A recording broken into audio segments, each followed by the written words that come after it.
Having a compliance program is probably not the first thing you think about waking up and going into practice each and every day, but if you don't have a compliance program, it's like going into practice without malpractice insurance. You just would never do it. So here is an interview between Dr. Scott Munsterman, a partner over at ChiroArmor, and Val, one of their strategic partners, discussing some really important things, some things that you're probably going to learn about, some aha moments, and also some action steps that you can take to ensure that not only is your documentation dialed in, but that you have a proper compliance program that keeps you dialed in and keeps you showing up each and every day with a ton of excitement, being able to help people. Hope you enjoy this interview. So my name is Valerie Crossan, and it's my pleasure today to introduce Dr. Scott Munsterman, an accomplished healthcare leader, compliance expert, and former legislator who has spent decades at the forefront of transforming care delivery. Today, we're diving into one of the most frequently asked and often most challenging topics in healthcare, compliance. For many providers and organizations, compliance is not just complex, it's time-consuming and constantly evolving.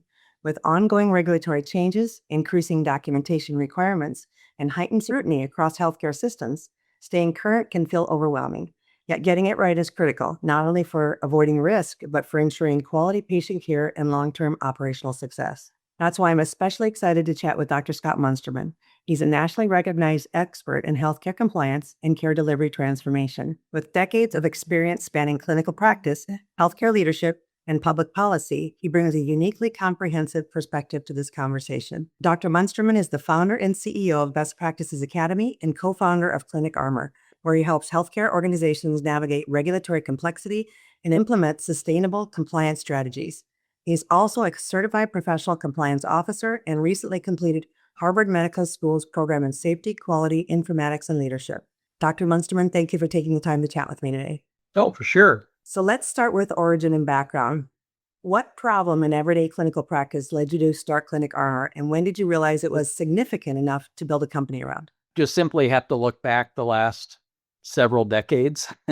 I graduated or started practice actually in 1985. And so you can do the math on that one.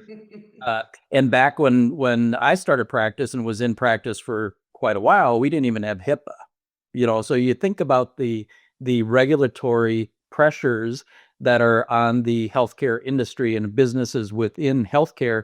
Doesn't matter if you're a small business or a big business either, because patient care is patient care, regardless of volume or place, that type of thing. So, it's just the complexity of the business environment has just gotten to that point where it's difficult, if even possible, for a busy provider seeing patients, taking care of patients all day long, to be able to keep their eye on the ball when it comes to what's required in the regulatory environment.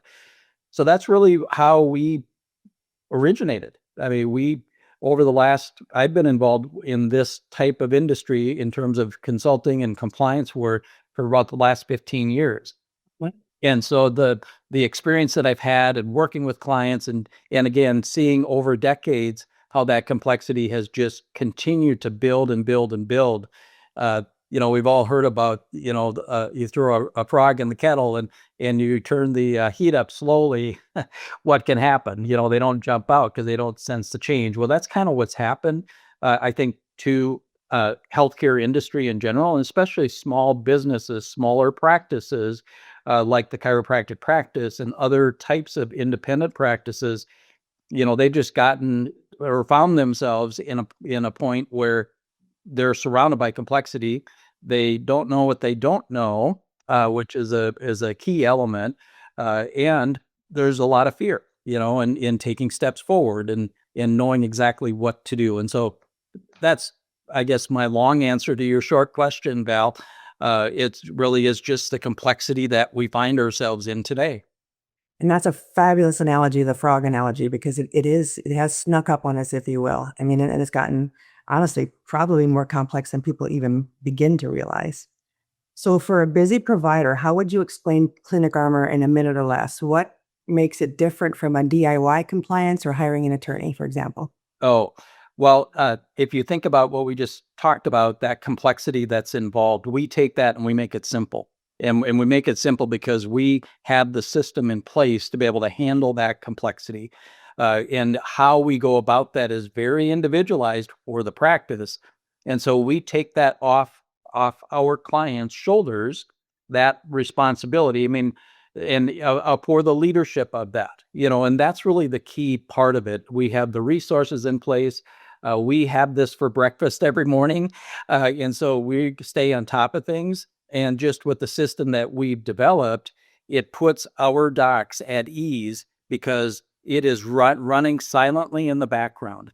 And so our process literally puts them at ease. The most common thing we hear our docs say, our clients say, is that they can sleep at night.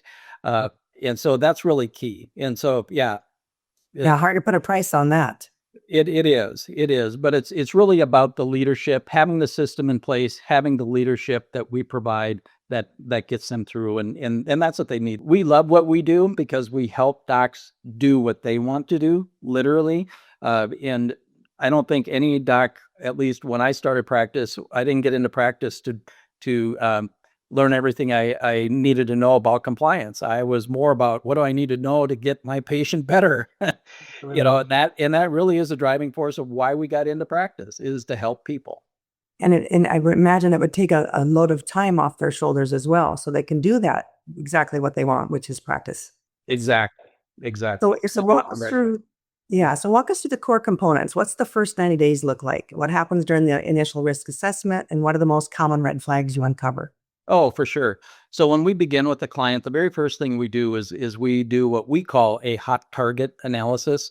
And essentially, there are a number of key areas that we see as a target on every practice's back. So how they operate their financial policy. Do they use discounts? Or, are they in the commercial payer business? Are they, billing Medicare? And then how are they coding and how are they documenting? Those are key things. And are they documenting to the guidelines that need to be met? Informed consent. We see many times that there's inadequate either the informed consent form itself, and also the process as to how informed consent is conducted within the practice. We review their CPT code utilization to see if there's anything out of whack. We see what types of services that they perform, and then how are they coding those services today, and is that accurate? When is the most recent security risk analysis that they performed? Because those have to be done every 2 years under HIPAA rules. And those are the types of things, and the list is longer than that, Val, but those are the things that are on our hot target list that we want. If we find problems in these particular areas, we want to fix them as fast as possible. And so we correct those because they are again, hot targets. The next thing then is that we move into the policy and procedure phase, and we set all of our clients up with an employment manual, and we walk them through that so that we tailor it to their practice, the way that they operate within their practice. Meaning, what do they provide for benefit structures? What are the some of the basics rules that you want employees to live by within your practice, and how you want to operate. And then once that's finished, we move into the actual compliance program and what we call the compliance work plan, because it is a work in progress. And how I explain that to clients when we begin that process is that as we march through our compliance policy manual or that work plan, I mean, we are covering all of the aspects of Medicare, and then all of the federal and state regulations.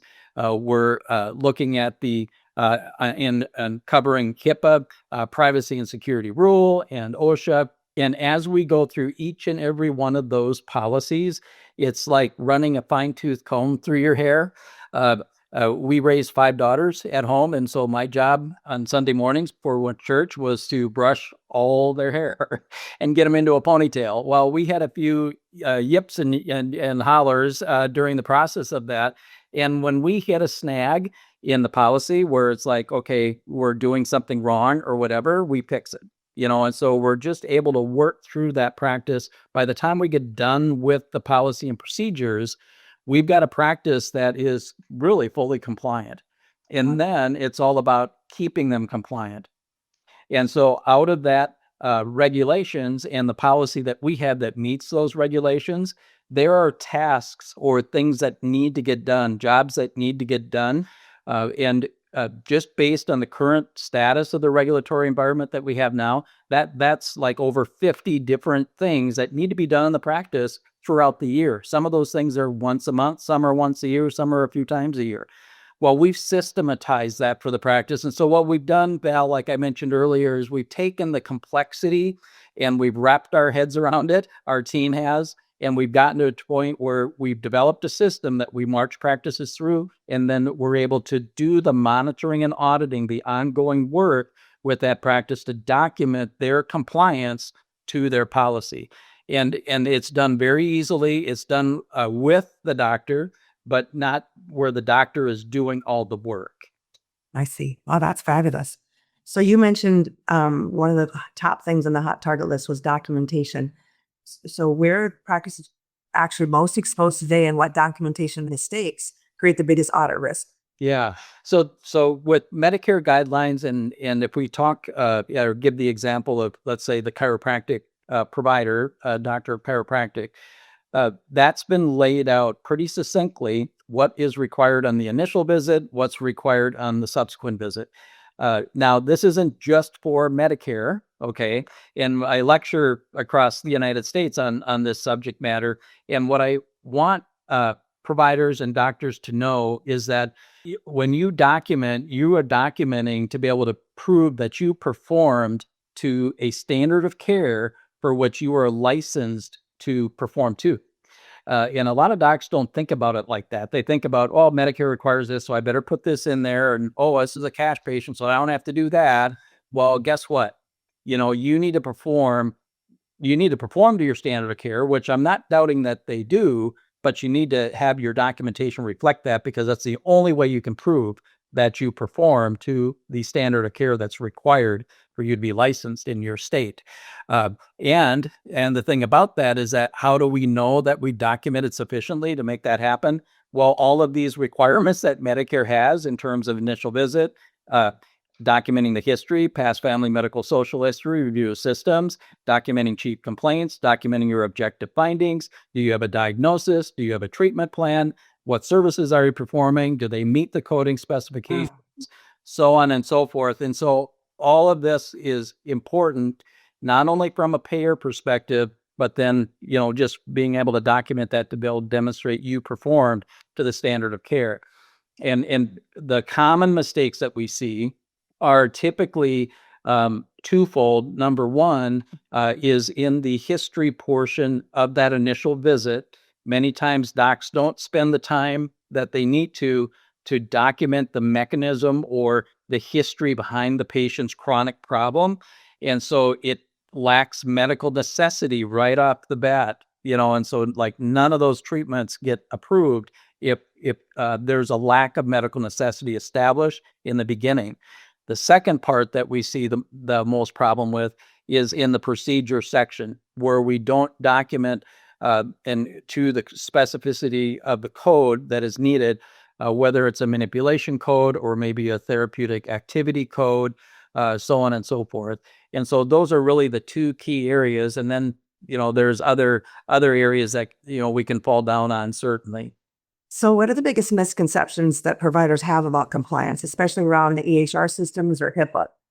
Well, it's funny you mentioned HIPAA, because we do have the cybersecurity rule that is going to be, which is currently proposed, but it's going to be finalized. It was supposed to occur prior to this conversation, and it'll be happening sometime this year.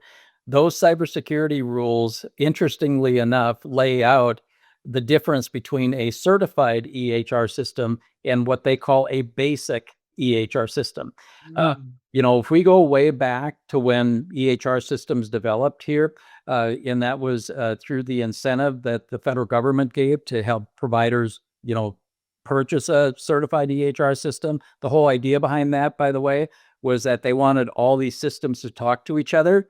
And that's why they wanted a certified, system, and that these EHRs would maintain that. Well, in the chiropractic industry, unfortunately, the certification requirements they did them initially, and then they let their certification go.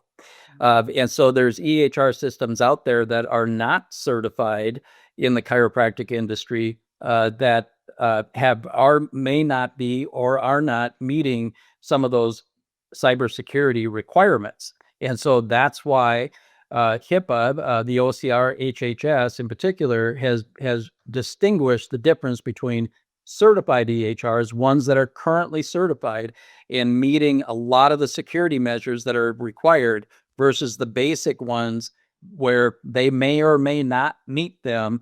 And it's going to be incumbent upon the provider, who is the covered entity of the patient records, to make sure that they have those security measures met. Now, that's going to be a tall order because those providers will have to figure out a way of how do they know, if those are met or not. Right. And so that's going to be a part of it. And so we have to go into this with our eyes wide open, if you will, Val, when it comes to the complexity of the compliance that surrounds, even just as you mentioned, the HIPAA side of it and EHR systems. What percentage of health professionals do you think are fully in compliant with all of the things you've been chatting about? Oh, it's way less than 5%. Oh my goodness, that's a very low number. And let me reference that too, because it's not only the clients that come on board that we see that percentage. It's also when I'm out lecturing and I have conversations and I'm teaching, and how we teach, or how our team teaches, is that we begin our lectures with questions and answers and polling. And so we get a really good feel for what our audience knows and doesn't know about compliance. It's And that so low. I say 5%, I mean it. Wow. That's interesting. All right. So do me a favor, share a example of a clinic that came to you with an issue, and after working with you and they had sort of a near miss situation, what interventions, just give me a story of an example of what we're talking about in real life. Well, I could give you several, but I'll just be really quick. So we have clients that come on board that they know that they don't know what they don't know, if that makes sense. And I think that's really the first start of the whole thing is doctors, admitting or reflecting, like, you know what, I may not know what I don't know, so that I should maybe check into this because it's probably more complex than I think it is, or whatever. And so we have many of our clients come forward just because of that, and they've got themselves in that position. Some clients come forward because they're in trouble, and they already had, not only was the target on their back, but they messed up. And now it's like, okay, well, I'm in trouble. How can you help me? And I see now that I need to make changes. And so we have clients coming to us from those two avenues. And the third avenue or approach, interestingly enough, are those newer, younger doctors that have been in practice less than 5 years. We've had many that have come forward just like in their first year or two because they want to get it right from the get-go. Right. And so what we found in those categories, though, to answer your question, is that we found a wide range of things from practices that they thought that they didn't have to document patient care if it was a cash patient. I mean, not document at all, which that was a new one for me. It blew me away when, and of course we've corrected that, obviously, It was just them see. It was just ignorance. I mean, that's not a great word, but it was just that they really truly believed it was okay. It wasn't that they were malicious. They were just doing something that they thought was okay. So ignorance is no excuse for the law, as they say, right?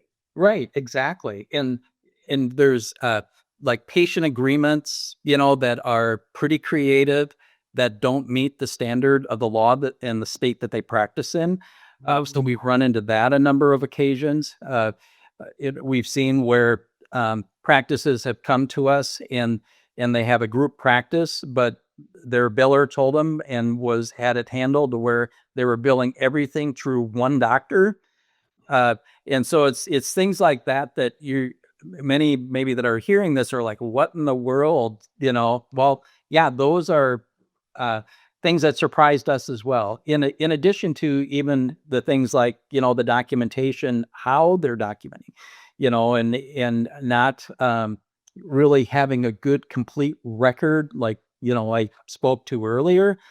So yeah, but when we see those changes happen, and that's why we created the hot target list that we did, is that we want to target these things. We know which things to ask right away and first, and like, okay, that's a problem. We're fixing it. Here's why it's a problem, and here's how we're going to move forward. And and so yeah, that's all part of the process. But what we love is to be able to, and of course our clients as well. We find it, they understand it. We always show our primary source verification. Here's where it says it in law. You can read it. It's just not our opinion. Now we need to fix it. Here's how we're going to do it. And then monitoring that. And our clients over a period of months, you can just see the anxiety and fear go away. And they're just very comfortable and they're so grateful, like, oh, they're doing things the right way. And that's the key behind it. So I imagine there's financial and operational impact that goes along with this as well, right? So you mentioned charting a lot. If they're coding properly, they might be undercoding, they might be overcoding. So there's impact both ways. What does the impact of improved compliance do to the revenue streams? I'm glad you brought that up because what we see is that about 80% of the clients that come on board with us are undercoding in many aspects. Usually they undercode in their exam codes because they don't know the new rules that came out like 5 years ago. They're operating under, the way that it used to be 10, 20, 30 years ago. And so that's really the key thing that we find a lot is that based on their documentation, we do a review and we teach them how they can code for their evaluation and management. We see an uptick right away. Matter of fact, many times we just paid for our fee right there. Wow. Honestly, we have. And so about 80% of the time, that's what we see. The other thing that we see is that docs sometimes are fearful.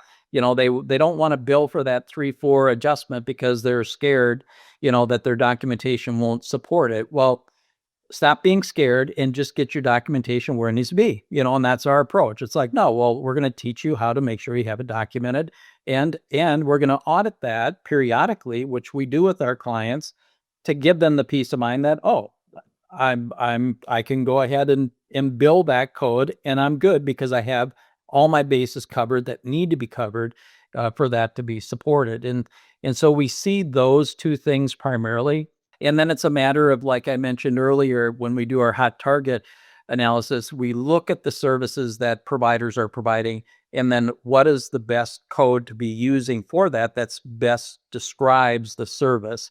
And that can be another area that, can impact their reimbursability, to make sure that they're coding correctly. But at the end of the day, compliance pays. It does. It pays. So you're not only making sure your operational infrastructure is intact to keep you in business in this complex regulatory environment. It also, in our experience, at least that 80% of the time has had a financial lift for the practice because of the different variables that we just talked about. And you mentioned chiropractic many times, but you work with all types of clinics, right? Medical, chiropractic, regenerative medicine, all of those. Okay. Yes, we do. And I may reference chiropractic in many occasions, but we do. About half of our clients are small medical practices. Right. Many of them have started, in a chiropractic beginning, if you will, and then multidisciplinary approach, was led through that process and brought, bringing on nurse practitioners or PAs or PTs in a wide range of folks that can give a much broader spectrum of services, and especially in the regenerative medicine sector. And so talk about a target on the back. Medical practices have a much bigger target. There's more money involved typically with, what they're doing, and especially with it being somewhat new. I wouldn't maybe say they're the point on the spear, but they're darn close to the point on the spear with how we're seeing changes in our healthcare delivery system occur today. And I am so excited to work with practices like that. Get them started right so that they don't step on the toes and take away those lovely services that they're offering to people that are so beneficial. Exactly. And when I was in active practice, I'm still licensed to practice, but when I was in active practice, we had a multidisciplinary facility, a surgery center. And so we got to work with other types of provider types, and in bringing that around a patient, there's a lot of value in that. And so I'm personally invested in that for those small medical practices that are, bringing themselves up and creating a great service for patients. Let's say that, a practice has decided this makes sense and they start to work with you. What are the first few weeks implementation look like? Like I mentioned previously, we do the hot target analysis. That usually Oh, takes a few visits to work through that, and depending on how many snags we run into with that. And then once we get through with that, and by the way, Val, probably more to answer your question, we work weekly with our clients to begin with.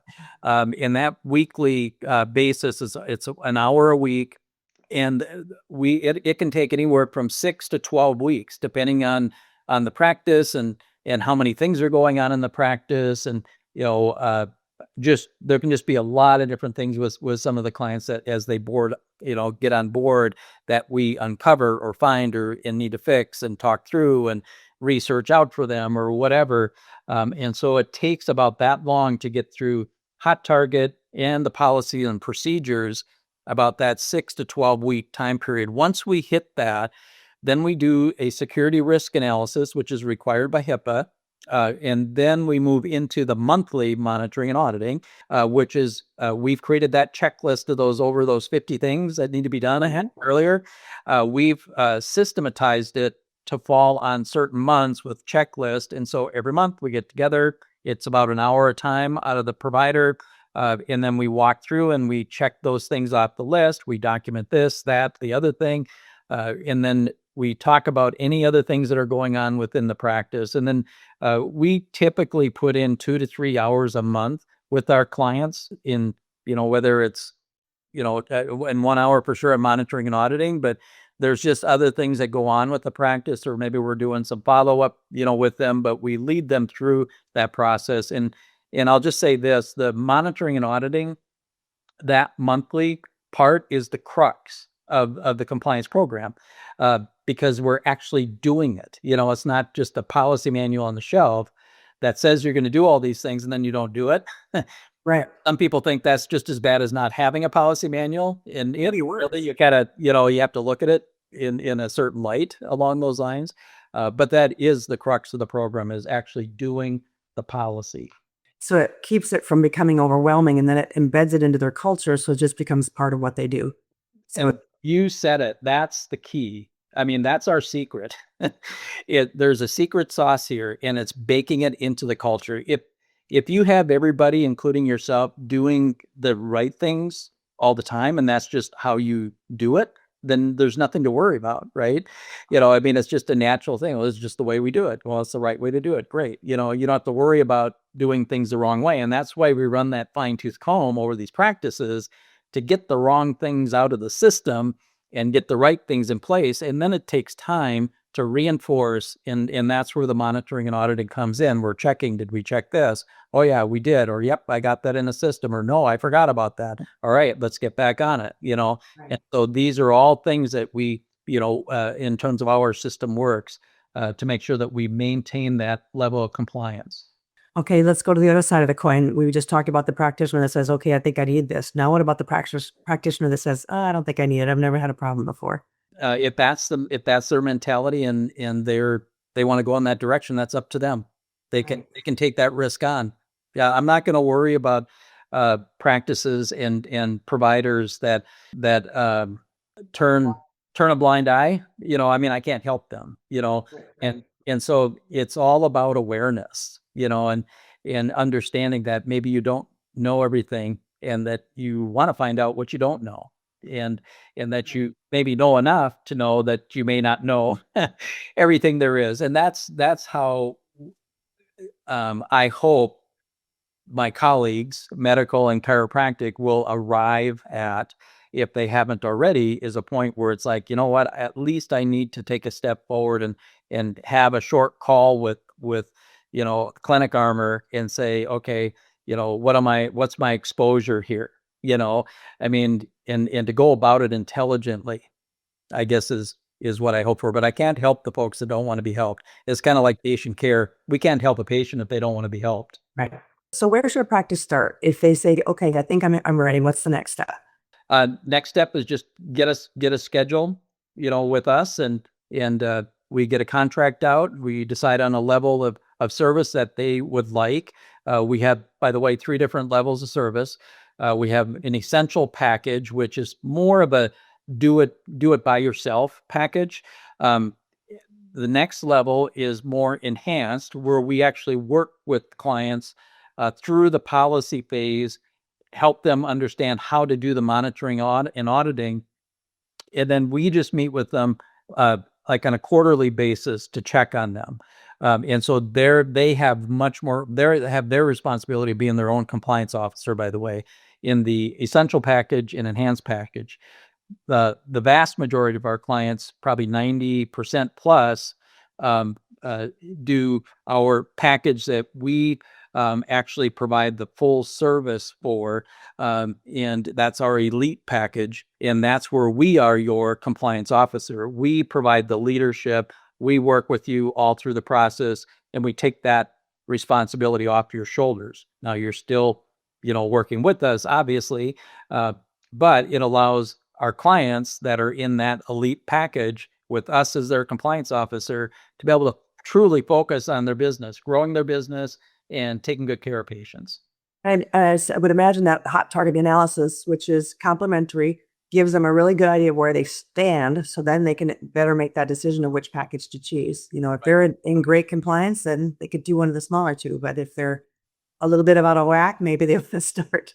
And then how long is that commitment? We have a 3-year contract.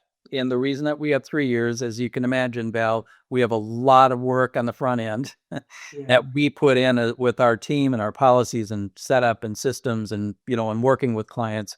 But we were able to spread or get that cost down, that monthly cost down to where it's at by having a 3-year agreement. Now, we allow our clients, if they start out with us for the first year as their compliance officer, and then they look at like, I think I can take some of this on now. I, had some changes or whatever in the practice and I can take on more responsibility. Great. We can move you to another level, within that contract period. So we're very flexible with our clients along those lines. So the only thing we haven't talked about is the future. Where is it going? You mentioned cybersecurity changes. How many more things did that add to the list? You said there was 50 on the list. How many more things per year are going to be done with this new cybersecurity stuff? That's over a dozen. More new things. Yeah. Okay. It depends. It really is going to depend on, that's under the proposed rule. And our compliance team worked around the clock the last 6 months, literally hundreds of hours put into getting policy and procedures and systems ready based on what the proposed rule says. It was a heavy lift, and I'm really proud of my team. And we're ready. So having said that, HHS is going to have to decide if they're going to implement the whole boatload of changes or if they're going to phase it in or whatever, and that's yet to be seen. But we're ready for it either way.